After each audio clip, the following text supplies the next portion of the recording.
Hi, everybody. Adrian Fuentes here. Did you know that the Democrats of Greater Tucson has a website, thedgt.org, and if you subscribe, it's only 20 bucks. You can support this great weekly communication where folks get together. Sometimes there's candidates, sometimes folks like me pop on to help understand what's going on in the world. The Democrats of Greater Tucson, thedgt.org. Join up today. Sami was raised by a working class family here in Tucson. His father, Mohammed Sam, is a successful small business owner, and his mother, Gloria, now a retiree, worked in a local drapery shop. Sam is the middle of three children and has two brothers, Nabil and Armando. Sami attended school at the Arizona School for the Deaf and Blind here in Tucson. He graduated from high school at the School for the Deaf and Blind in 1998. He attended Pima Community College and the University of Arizona, where he studied political science and Spanish. For many years, Sami has committed himself to our community and issues ranging from education to transportation, housing, and disability rights.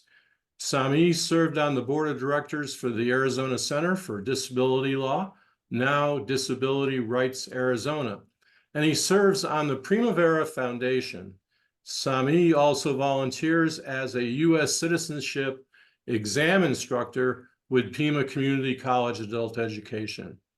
From 2003 to 2009, Sami served on the board of directors of the Arizona State Schools for the Deaf and Blind, a kindergarten through 12 state education institution that serves Arizona's blind and deaf children.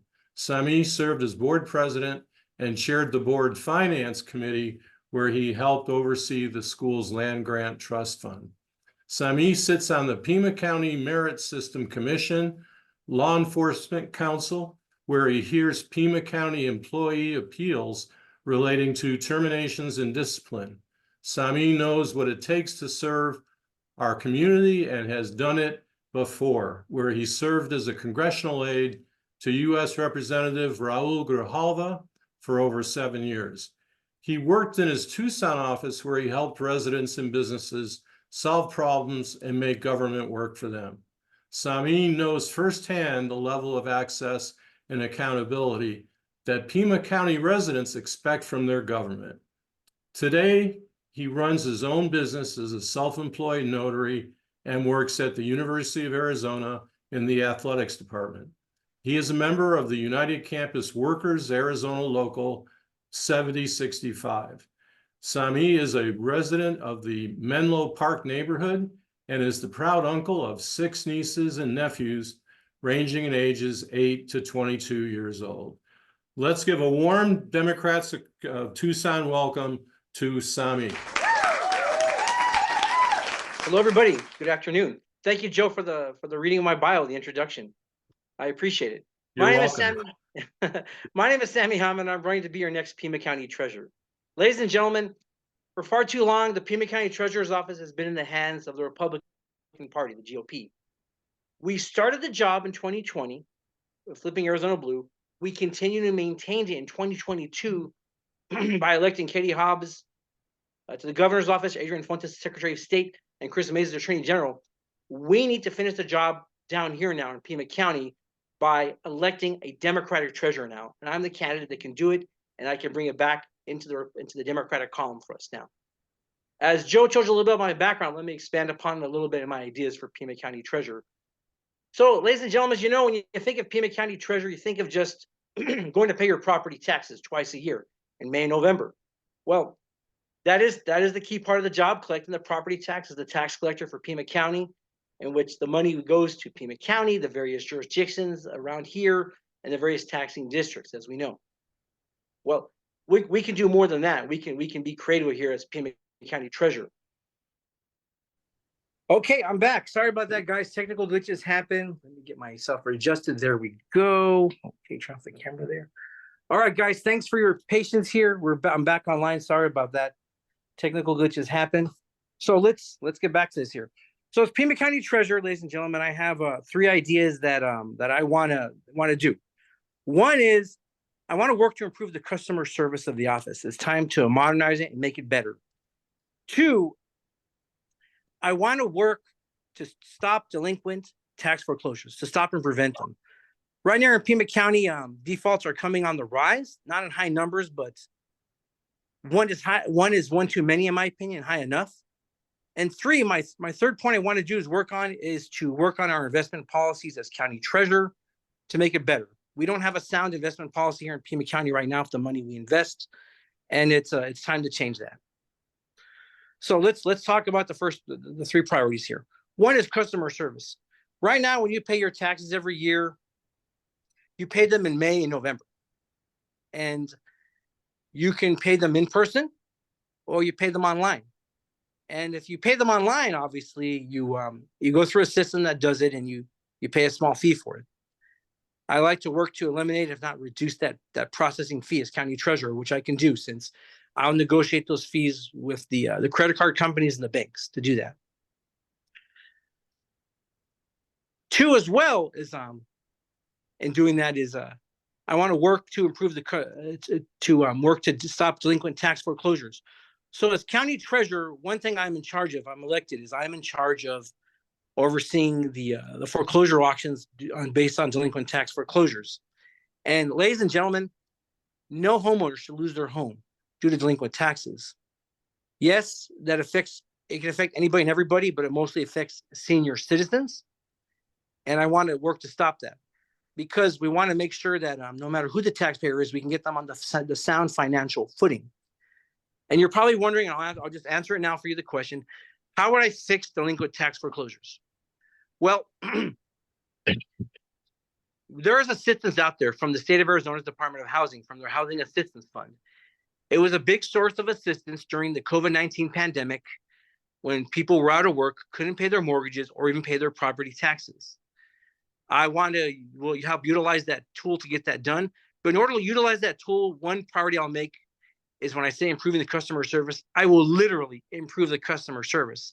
I will build up the customer service staff to do that, because instead of the department sending out a letter, which they do now if you're delinquent on your taxes, instead of sending out a letter, what about a phone call instead? What about reaching out directly to you, the property taxpayer, and saying, what's going on? How can the treasurer's office help you in that? What's the situation? And from there, if the taxpayer says, look, I'm having a hard time paying my taxes, I don't have the finances, or finances are tight, let our office assist you and walk you through the process of how to get that assistance from the Housing Assistance Funds or the Department of Housing. That's a resource there, and we should be a resource, for that, actually. And I'll do that. And not just that, ladies and gentlemen, Governor Hobbs made it a priority in her last budget. Her first budget, actually, she got approved last summer, where she put money in the Housing Assistance Fund through the Department of Housing. Let's utilize that resource for the taxpayers, because like I said, whether it's one person that loses their home due to delinquent taxes or 100 persons here in Pima County, one is one too many. I want to stop that. And the third thing I want to work on is our investment policy. Our investment policies are not very clear right now. They're not very good. Of course, it's simple as just investing the money as best as possible, but I want to work with the community. I want to work with the Board of Supervisors to create a better investment policy so we can get the biggest bang for our buck, get the most out of the money we invest as Pima County government, the taxpayers' money. But not just that as well. I want the taxpayers' money to also have a good impact here in Pima County. So when it comes to investing it, when it comes to putting it to the banks, because I am the chief banker of Pima County if elected, I want to work with those banks and leverage it to get more community investments throughout the communities here in Pima County. And I can do that as the county treasurer, to work that and leverage our resources, leverage our revenue to get that done. And we'll do that. Another thing I want to do, works on with customer service, ladies and gentlemen, that's important, is I want to work to be more transparent. Right now, the county treasurer's office has never, nor is it transparent right now. Do you know how much is being invested? Do you know how much money it's taken in by Pima County from the over 450,000 taxpayers who own residential properties or commercial properties? No, the answer is no, you don't. And I want to change that. I want to provide regular updates on an annual basis to the Pima County taxpayers and the Pima County Board of Supervisors. You need to know where your money is going, how it's being invested, and what work we're doing as the Pima County treasurer. That's what I want to do. And that's what I plan on doing as Pima County treasurer. I bring quite a background in public service, as Joe told you about. We're having worked at the federal and local government for many years, but also in the private sector. Some stuff you didn't bring up, but I'll talk about it now. I've worked in the private nonprofit sector. Prior to starting my business 3 years ago as a result of the pandemic, I worked in the nonprofit sector for Savvy Services for the Blind as an employment specialist. So I worked with blind persons like myself, helping them getting either going back into the workforce after having been out of it for a while because of their suffering their blindness, or persons going into the workforce for their first time. That what affects mostly young people. And I bring that background with me in working with the community, working to create partnerships, and working to make our community better. Because that's what my background has been about. It's always been in some form of public community service, whether it's in government or in private sector. And that's what I want to bring. Now, you're probably wondering, do I have the financial background? I do not. I have to admit that I do not. But you know what?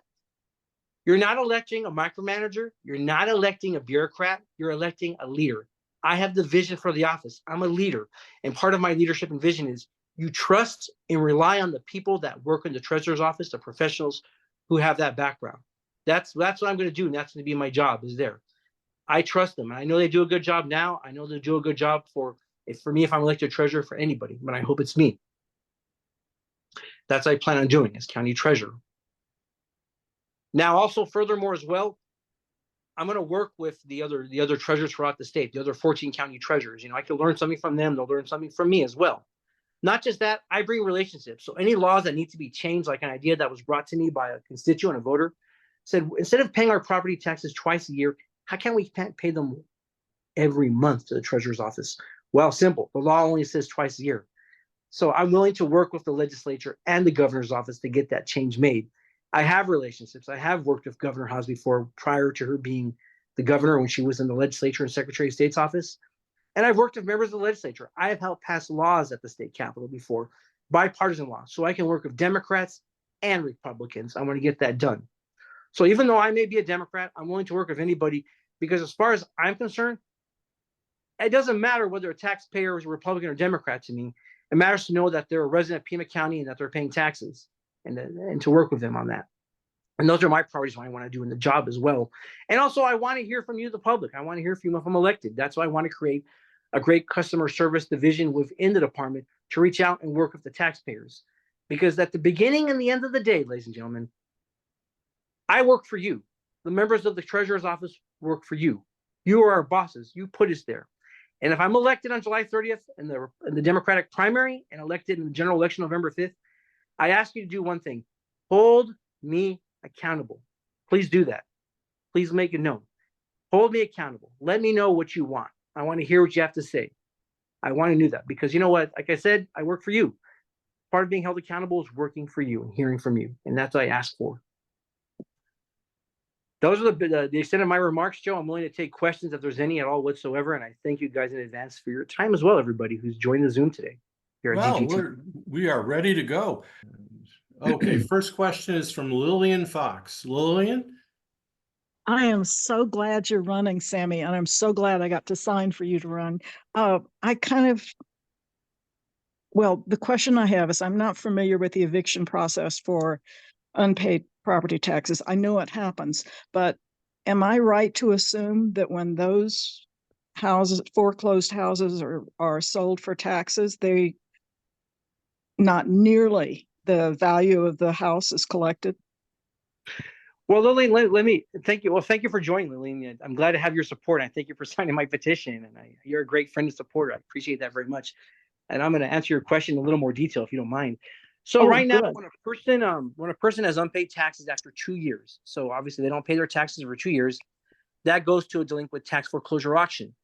That person, the bidder, will go and buy the note of the amount of taxes that is owed on it. Then from there on, the taxpayer who is delinquent on their taxes has 3 years to make good or make whole on that, to pay those taxes up to date. After 3 years, if they don't do that, then that investor who paid for those taxes gets to own the house as a result of it. They own them. They own the deed to the house, if you will. That's horrible. I had a friend. We need to change that. Yeah, I had a friend who had dementia and she didn't have relatives. And we were doing our damnedest to find her bills and get them paid because she had plenty of money. and we didn't get them all. You know, if she'd owned a house, she could have lost it, and she needed the money from the house to eventually pay for her, being in assisted living. Understandable there. And we can, we things like that, we have to stop, and we need to work and fix like that. And that's why I'm running to be treasurer, get elected as well, and to work on our investment policies and things like that. Because remember, if we can fix and stop these delinquent tax foreclosures, and we can help provide direct those other resources for the taxpayer and get them back on sound financial footing, they're in good shape. The county's in good shape. That's one less house that has to go to a foreclosure auction. Okay, we have Larry Bodine has a question. Sami, just a quick question. Can you tell us about your position on divesting the county's investments from fossil fuels and gun manufacturers? Is that something that's possible? At the beginning of the day, end of the day, Larry, I have to follow what the state statutes require. Of course, the state statutes are going to tie my hands at all. I don't know specifically if we can stop from divesting of that, but if that's an option, of course I will do that. And I'll work in consultation with the board of supervisors to get their backing on that, so we can get that done at all. Hi. So you do have a primary opponent in this case, another Democrat. So I'm wondering if you can give us a contrast between you and he. What will happen if we vote for you, as opposed to what would happen? Well, what he might say will happen if we vote for him. So what's the difference? So my opponent basically talks about his experience working at the county assessor's office. He talks about everything that relates to the county assessors, valuations, assessments, things like that. That has nothing to do with the treasurer's office. If that's the case, try to become county assessor, which obviously didn't work out for him in 2016 and 2020. Now he wants to be county treasurer, obviously. My job is not to be the county assessor, to be the county treasurer. If he's elected, he'll just say it's business as usual. Nothing spectacular, nothing new, no ideas, nothing whatsoever. If I'm elected, the operations of the department, the continuity will continue. But however, I will work to implement new policies. I will work to be creative, but I will also rebuild and restaff the customer service division of the office that handles residential property taxes. That's one thing I will do differently versus what my opponent or even the incumbent treasurer are not doing right now. Actually, that's the difference with me on there. And also with that, I'm going to reach out to the community more and work with them. I'm going to keep an open door and open phone line to the community. So when someone comes in, they want to meet the treasurer, I will find a way to be available. If not, have to schedule that appointment. If someone makes a phone call, I will get back to them. They ask to speak to the treasurer, because I'm not a bureaucrat and I'm not a micromanager. I'm a leader, and that's one thing I'm going to do in lead. And part of leading is you have to hear all voices, and you have to be willing to take the criticism, take the tough comments, take the feedback, and be willing to hear it all. That goes with being leadership. So yeah, am I going to get roses every day? Absolutely not. Am I going to take slings and arrows more days than others? Yes, I will. But that's part of the job when you run for elective office and to serve an elective office. And that's what I plan on doing. That's the contrast between me and my primary opponent. And not just that. Here's one other thing I want to point out, but I hate to do this, but it's not his point. I'm a younger person. I don't think there's ever been a younger treasurer here in Pima County history. And two, if I'm elected, I'll be the first person of color, first person with a disability to serve as the county treasurer. That's a huge contrast. That's a difference. If elected, I'm more reflective of the people as a whole of Pima County. I reflect that. Lillian, you have a question, another one.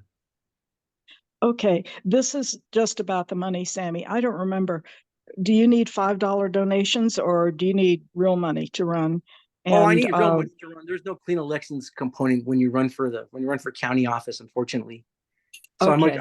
I'm always out to I'm not raising money, and that's every bit's help on that. And you can do that by going to my website, voteSami4treasurer.com. That's the number 4, not the word 4. Sandy Sauls, are you there?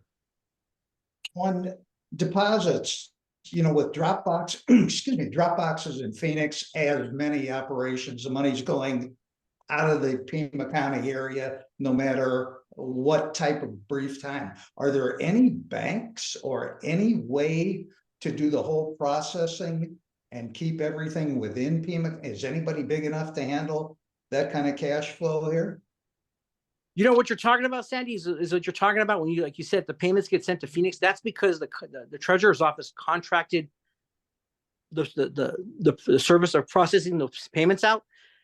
One thing I'm going to look at is looking at bringing that back in-house. If we can do it cheaper and better here in Pima County, I'm going to do that, because we shouldn't have to outsource every single duty and responsibility that the treasurer's office does. You know, whether it's processing payments, IT, you name it. I'm going to look at doing that. And I don't know the answer if there is out there, Sandy, but I'll tell you what, if I'm elected, I'm going to look into it. Okay, that's a good thing to do. Thank you. Thank you. Thanks for your Okay. question. Mike, you have a question? I do actually. I don't have one in the chat yet, but I do have one of my own. It's more of a comment, really. Sami says that he's open to using a local bank alternative. And we do here in Arizona, here in Tucson, in fact, have one of only 16 green banks in the nation, which is Groundswell Capital, a nonprofit financing entity here in Tucson. It's the first green bank in Arizona.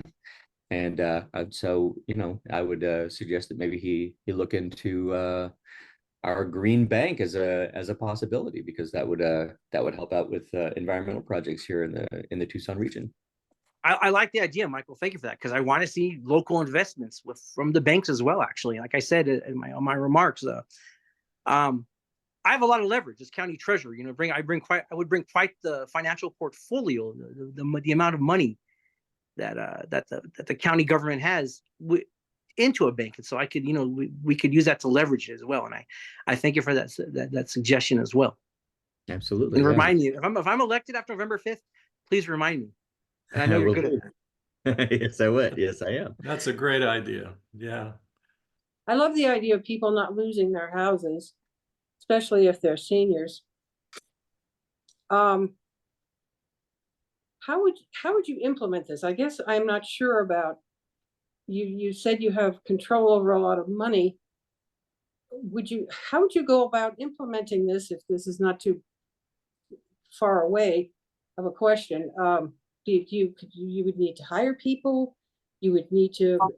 How would you do that? How would you make it more? How would you make it more responsive to customers? Is there money to hire more people, or how does that work?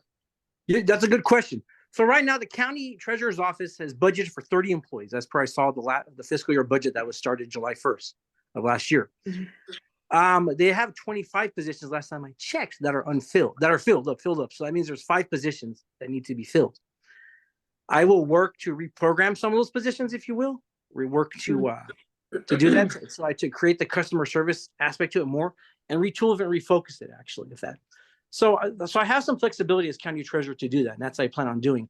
Now, regarding, like I said, the tax foreclosures, right now, if you're behind on your taxes, you're delinquent, they just send you a letter. That's it.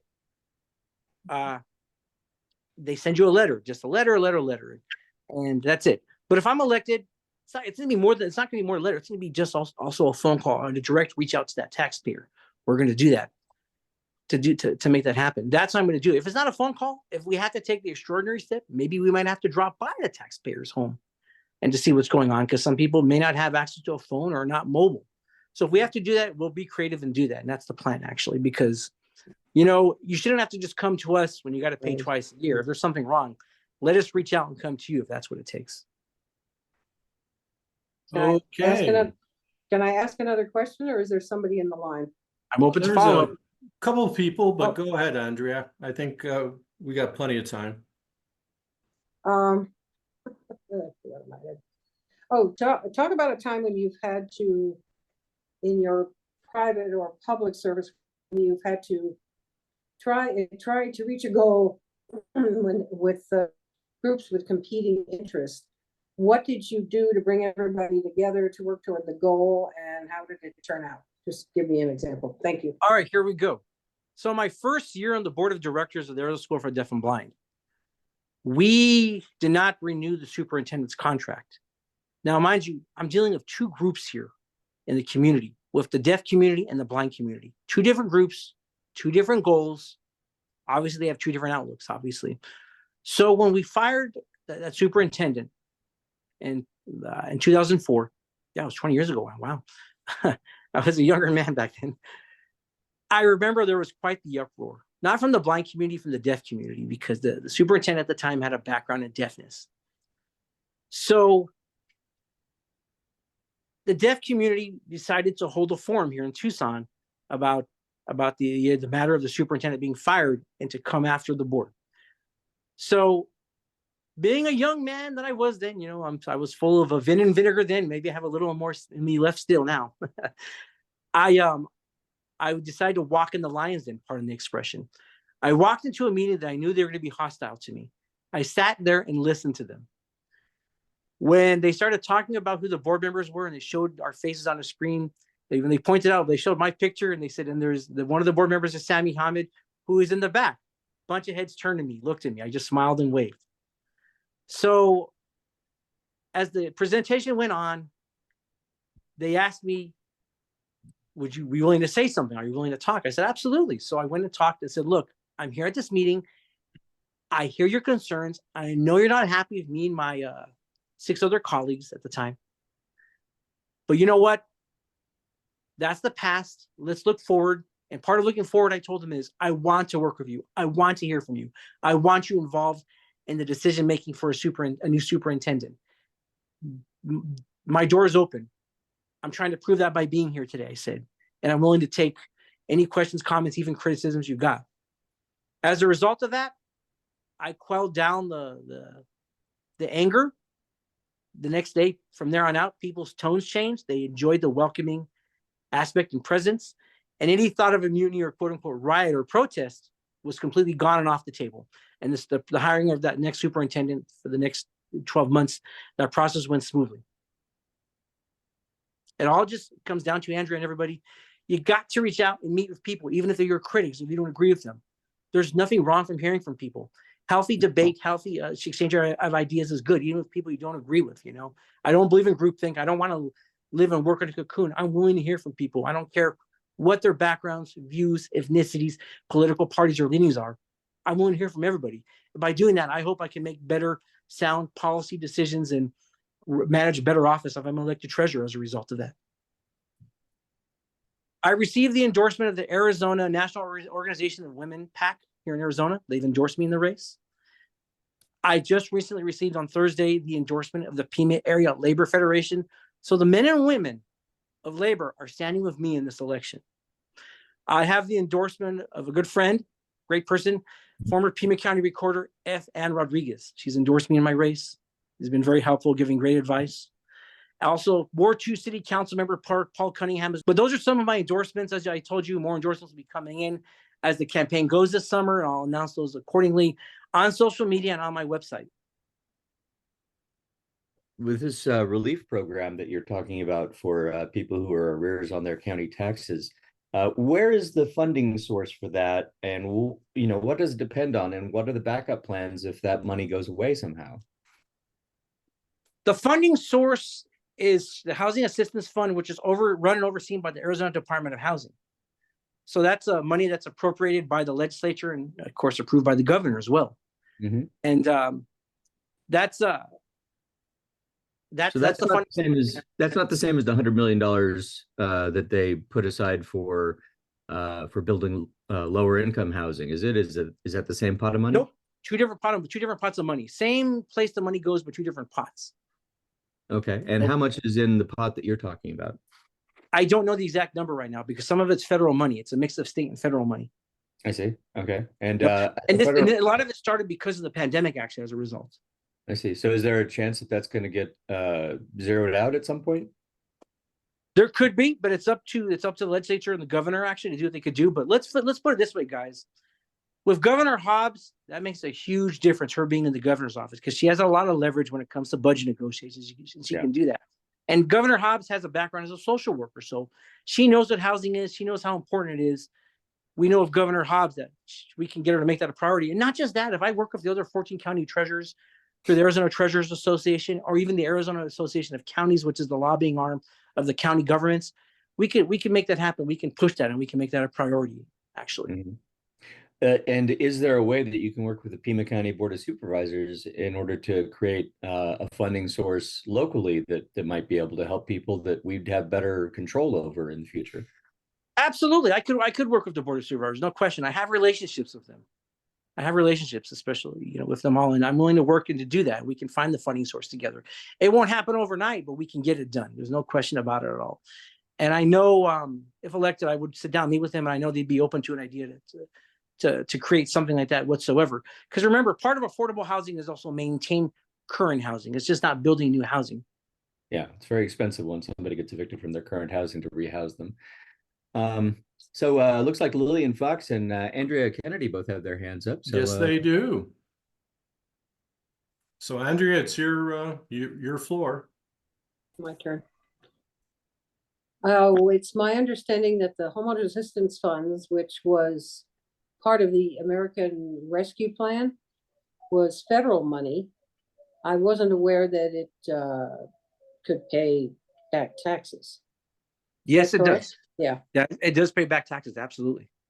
and it was federal money through the Biden administration, Correct. given, There is distributed some to state money states. as well, too. Is there some, okay. There's, this actually helped me. And I actually was on the phone. There was difficulty for other reasons, but I called the head of the department at the time, and she was very helpful, but that's, an aside. So, thank you. Thank you. One thing I want to tell you guys about is briefly is as Joe talked about my biography at the beginning, is I sit on the board of the Primavera Foundation. They work to help people find pathways out of poverty. They work on housing issues, help to get people first-time home buyers, help people in their homes who are struggling. And we also run shelters at Primavera. And I've toured our shelters over the years. And a few years ago, I toured our men's shelter that we run. And I remember asking some of the people there, what brought you to this point, obviously? What caused you to lose your home, your housing? And some said jobs. One of them, one thing I noticed, I was there, a lot of senior citizens on them told me I couldn't afford my taxes. I lost my home because I couldn't afford my property taxes. My income was tight, it was limited, and I couldn't afford it as well. So therefore, I lost my home, and this is where I'm at now. This is my temporary home, a shelter. So what I'm noticing and I'm seeing, and I'm even hearing from social workers, is a lot of the people who are going into shelters are senior citizens who are losing their homes. No one should lose their home. Like I said earlier, no one should lose their home after they've paid off their mortgage, whether it be a 15 or 30-year note, and they're trying to just maintain and keep their property taxes. No one should lose their homes for something that they worked hard to own. You have fantastic connections. Is your opponent also connected to these various people? Because that's important if you're going to get change made. No, he comes from a background of working in government, having worked at the county for many years at the assessor's office. He doesn't have those connections like I do, and it's showing. Look, it's showing in this race. I got the endorsements. I got elected officials and organizations, groups backing me because I can bring people together and we can work to get things done. That's the difference between him and I. He wants us just to do business as usual. I want to do is keep things going, but let's go beyond the box and think to make things better, not just say, oh, that's the way it is. That's not going to be the way it is. Let's make it to see how we can make it better. Ladies and gentlemen, whether you're on the Zoom or not here at DGT or out there, I ask you for your vote in this primary. I ask you for it. The primary election is July 30th. Ballots are going to go out the first week of July. I ask for your vote in this election. I ask you to join me in helping make some change here at the Treasurer's office to make it better, to work for you, the people. I know Treasurer is boring. It sounds boring. You're right. We are the tax collector, money in, money out. But you know what? There's more we can do to make it better, to work for you, the taxpayers of Pima County, and ask you to join me at that by voting for me in the July 30th primary. Send me to the general election in November. I'm the guy that can get the job done.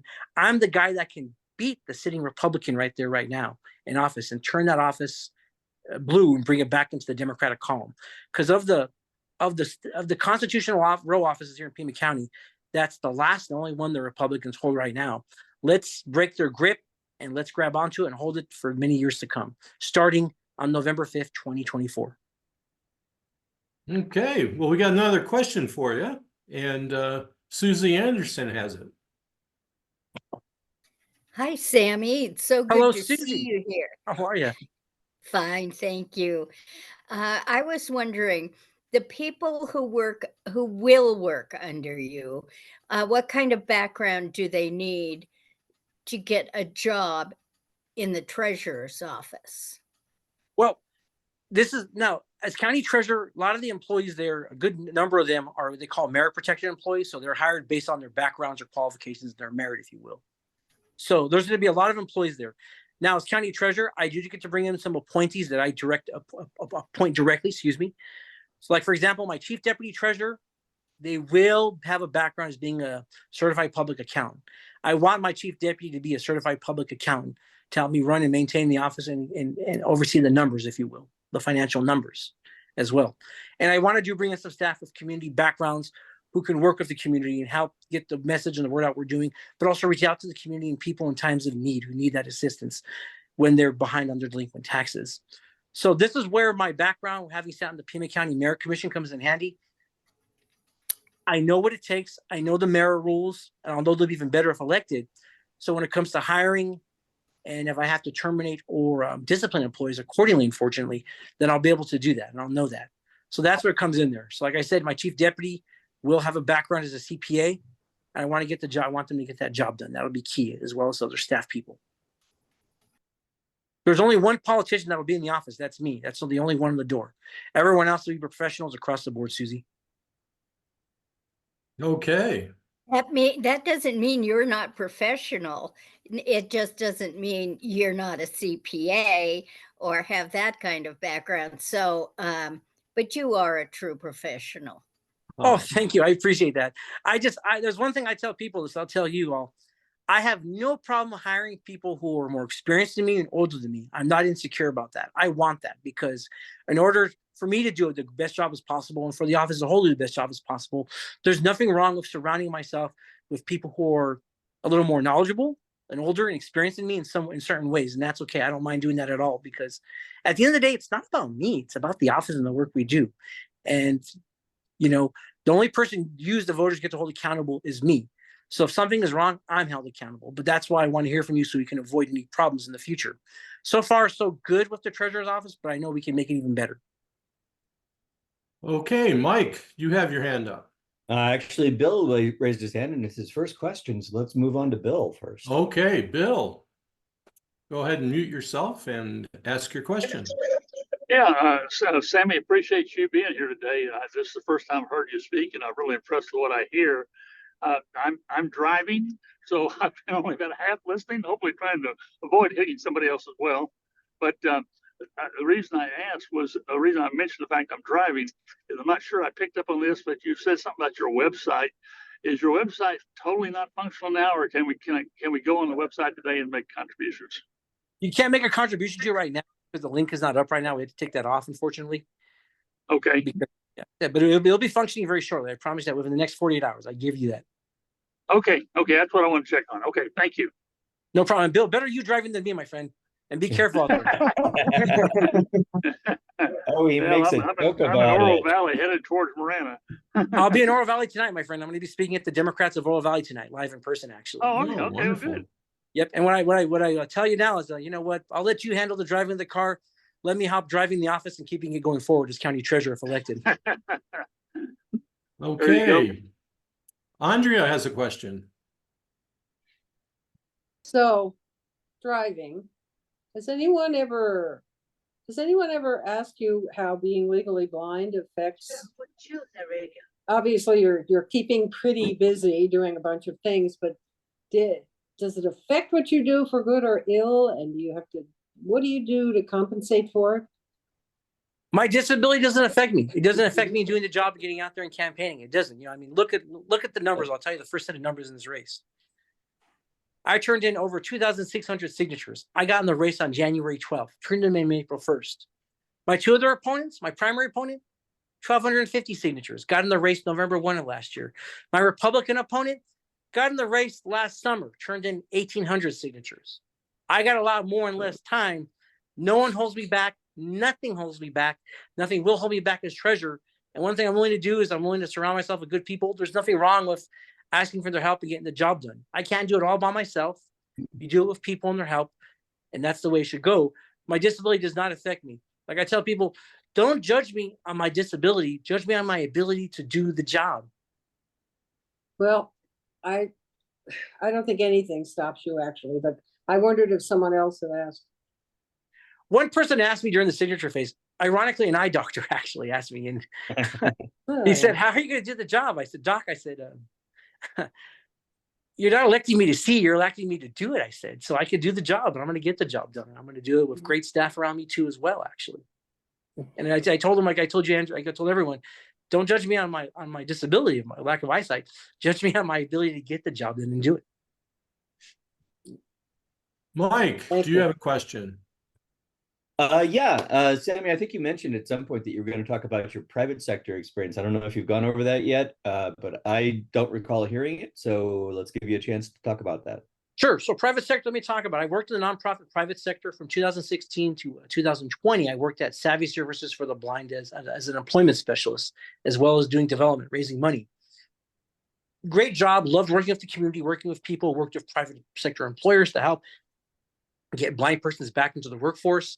Unfortunately, I got laid off during the pandemic, like millions of people did across the United States, unfortunately, who lost jobs when the economy went south as a result of the COVID pandemic. So as a result of that, I had to reinvent and tell myself, what do I want to do as a result? You can't sit home forever and do nothing, as you know, during the pandemic when people were home because of the lockdowns. So I decided to get my notary commission. And I applied and got it. And as a result, I started a notary business, being a self-employed notary, where I do a lot of work on initiative petitions. This the season right now, guys. As we know, we have petitions, especially the Arizona Abortions Access Act, which, as you know, they're out there collecting signatures. Guys, please sign it. Let's get on the ballot and let's vote for it when we find out what the respective proposition number is. Will be in November for it. I also do a lot of work working private businesses. Whether it's working with business people at hotels who need a notary at the last minute to get notarized documents notarized, or even people at their homes who need wills and living trusts notarized, or power of attorneys, things like that. I do that. So right now I have to hustle and go for my money to make my living, and I do it. And I understand it when people who are self-employed and have to run a small business do it. I get it. I'm not signing the front of a check because I have no employees. It's all me. But you know what? I'm also not just signing a back of the check. I'm actually out there going out there to earn my money. Okay, Mike, you got your hand up. Another question? Nope, just lowering it now. Okay.